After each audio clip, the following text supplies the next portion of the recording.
السلام عليكم ورحمة الله وبركاته. الحمد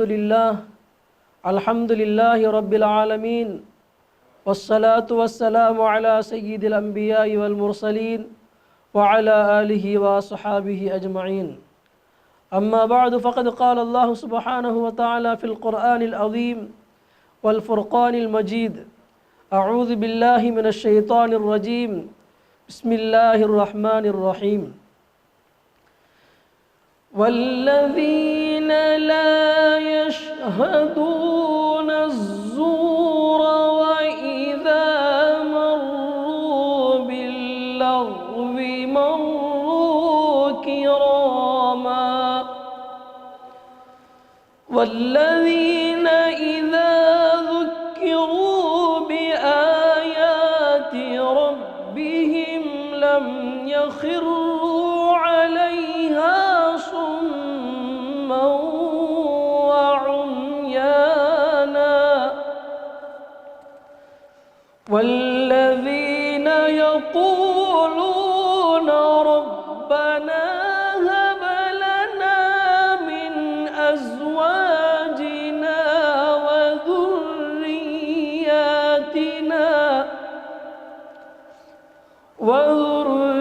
وذرياتنا قرة أعين وجعلنا للمتقين إماما أولئك يجزون الغرفة بما صبروا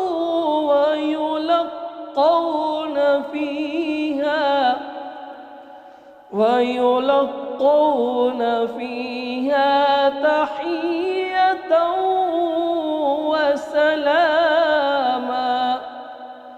خالدين فيها حسنت مستقرا ومقاما. صدق الله العظيم. அளவற்ற அருளாளன், நிகரற்ற அன்புடையோன், ஏக வல்லவனாம் அல்லாஹ் ஒருவனுக்கே புகழ் அனைத்தும் உரித்தாகுக.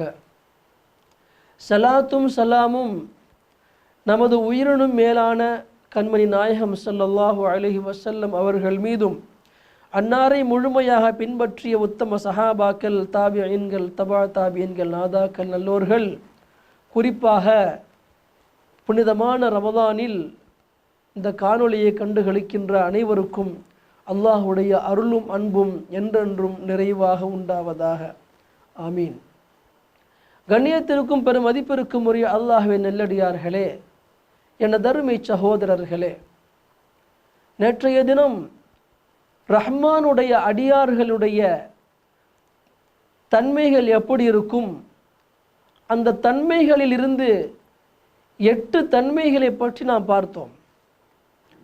9வதாக அல்லாஹ் தஆலா ரஹ்மானுடைய அடியார்கள் எப்படி இருப்பார்கள் என்று சொன்னால், வல்லதீன லா யஷ்ஹதூன ஸூர, அவர்கள் ஒருபோதும் யாருக்காகவும் எப்படிப்பட்ட சூழ்நிலையிலும் பொய் சாட்சி சொல்ல மாட்டார்கள்.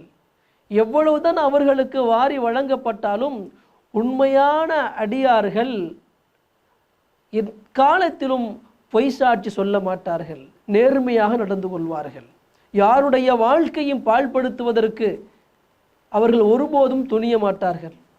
வைதா மர்ரு பில்லஹ்வி மர்ரு கிராமா, வீணான பேச்சுக்கள், வீணான செயல்பாடுகள், வீணான கேலி கூத்துகள் நடக்கின்ற அந்த இடத்தை கடந்து செல்ல நேர்ந்தால் கண்ணியமான முறையில் அங்கிருந்து கடந்து சென்று விடுவார்கள். வைதா மர்ரு பில்லஹ்வி மர்ரு கிராமா என்று அல்லாஹ் தஆலா ரஹ்மானுடைய அடியார்களின் 10வது தன்மையை குறிப்பிடுகிறார்.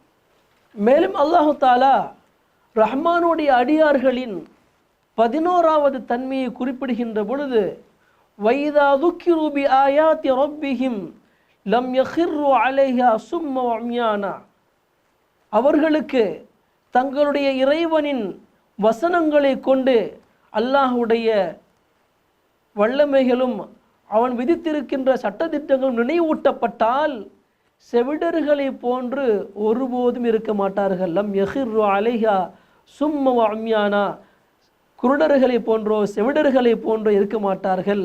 நன்கு சிந்தித்து அதை அமல்படுத்துவதற்கான முயற்சி செய்வார்கள். இது ரஹ்மானுடைய அடியார்களின் 11வது தன்மை என்பதாக அல்லாஹ் தஆலா குறிப்பிடுகிறான். ரஹ்மானுடைய அடியார்களின் 12வது தன்மையை அல்லாஹ் சொல்வான், வல்லதீன யகூலூன ரப்பனா ஹப்லனா மின் அஸ்வாஜினா வ ذُرِّيَّاتِنَا قُرَّةَ أَعْيُنٍ وَجَعَلْنَا لِلْمُتَّقِينَ إِمَامًا. எங்கள் இரட்சகனே, எங்கள் மனைவியிடமிருந்தும் எங்கள் மனைவிமார்களிடமிருந்தும் எங்களுடைய சந்ததிகளிலிருந்தும் எங்களுக்கு கண்குளிர்ச்சியை நீ வழங்குவாயாக. மேலும் முத்தகீன்களுக்கு எங்களை வழிகாட்டியாக தலைவர்களாக ஆக்குவாயாக என்று பிரார்த்திப்பார்கள் என்பதாக அல்லாஹ் தஆலா குறிப்பிடுகிறான். முத்தகீன்களுக்கெல்லாம் தலைவர் என்று சொன்னால் அதனுடைய உள்ளங்க அர்த்தம் என்னவென்று சொன்னால்,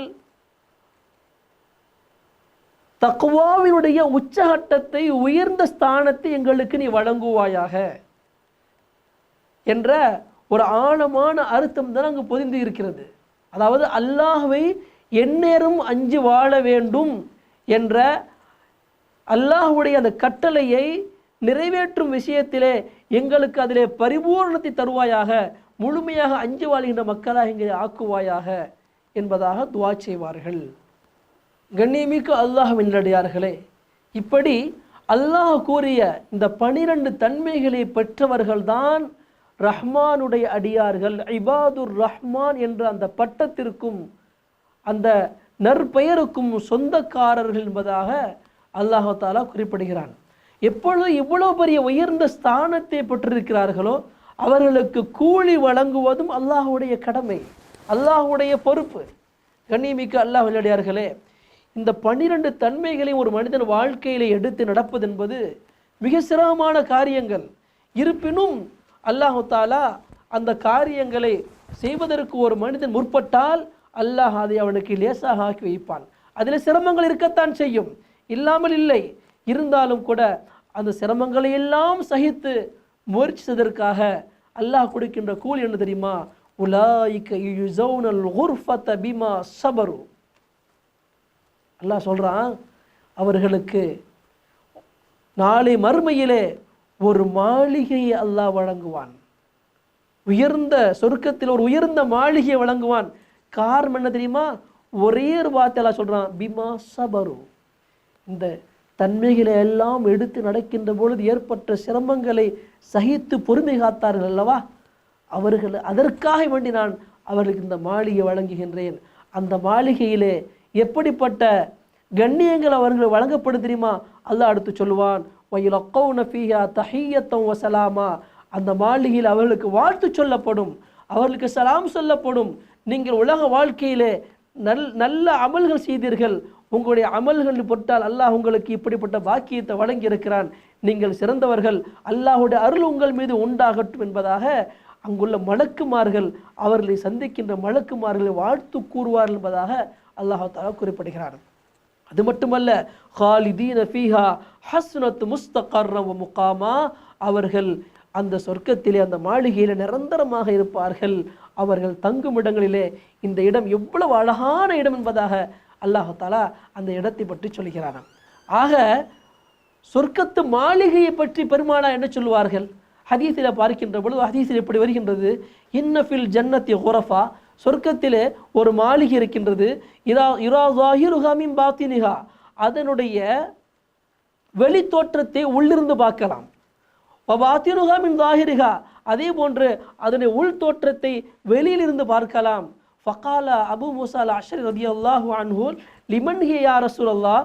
அபுல் மூஸா அஷ்அரி ரலியல்லாஹு அன்ஹு கேட்பார்கள், யா ரசூலல்லாஹ், இப்படிப்பட்ட அந்த உயர்ந்த மாளிகை யாருக்கு சொந்தம், அல்லாஹ் யாருக்கு வழங்குவான் என்று கேட்கின்ற பொழுது பெருமானா ஸல்லல்லாஹு சொல்வார்கள், லிமன் அதாபல் கலாம, யார் உலக வாழ்க்கையிலே நல்ல வார்த்தைகளை கண்ணியமான வார்த்தைகளை பயன்படுத்தினார்களோ, எப்படிப்பட்ட வார்த்தையால் யாருக்கும் எந்த கஷ்டம் ஏற்படவில்லையோ, யாருடைய மனமும் புண்படவில்லையோ, அப்படிப்பட்ட வார்த்தைகளை சொன்னவர்களுக்கும் வாத்தாம உலக வாழ்க்கையிலே ஏழை எளிய மக்கள் யாரெல்லாம் பசித்திருந்தார்களோ அந்த பசித்திருந்தவர் பசியை போக்குவதற்காக யாரெல்லாம் உணவளித்தார்களோ அவர்களுக்கும் வபாத்த காயிமன் வன்னா சுனியாம் இரவு காலங்களிலே உலக மக்களெல்லாம் உறங்கிக் கொண்டிருக்கும் அந்த வேளையிலே அல்லாஹுடைய அச்சத்தால் எழுந்து அல்லாஹை நின்று வணங்கினார்கள் அல்லவா, அவர்களுக்கும் இப்படிப்பட்ட இந்த உயர்ந்த மாளிகை வழங்கப்படும் என்பதாக பெருமானார் ஸல்லல்லாஹு அலைஹி வஸல்லம் அவர்கள் சொர்க்கத்து மாளிகையை பற்றி சொல்கிறார் என்று சொன்னால், கண்ணியமிக்க அல்லாஹ்வின் அடியார்களே,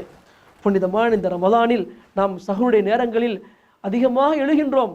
ஆனால் இந்த நேரத்தை வீணான காரியங்களில் வீணான செயல்பாடுகளில் கழித்து விடாமல் இரவு வணக்கங்களிலே அல்லாஹ்வை திக்ர் செய்வதிலும் குர்ஆன் ஓதுவதிலும் நல்ல காரியங்களை செய்வதிலும் இந்த நேரங்களை கழிப்போமையானால் இப்படிப்பட்ட பாக்கியத்திற்கு நாமும் சொந்தக்காரர்களாகலாம். நாளை மறுமையிலே உயர்ந்த மாளிகையை அல்லாஹ் நமக்கும் கொடுப்பான் என்ற நல்ல ஒரு துஆவோடு இந்த வார்த்தையை முடிக்கின்றேன். வஆகிரு தஅவானா அனில் ஹம்துலில்லாஹி ரப்பில் ஆலமீன். அஸ்ஸலாமு அலைக்கும் வரஹ்மத்துல்லாஹி வபரகாத்துஹு.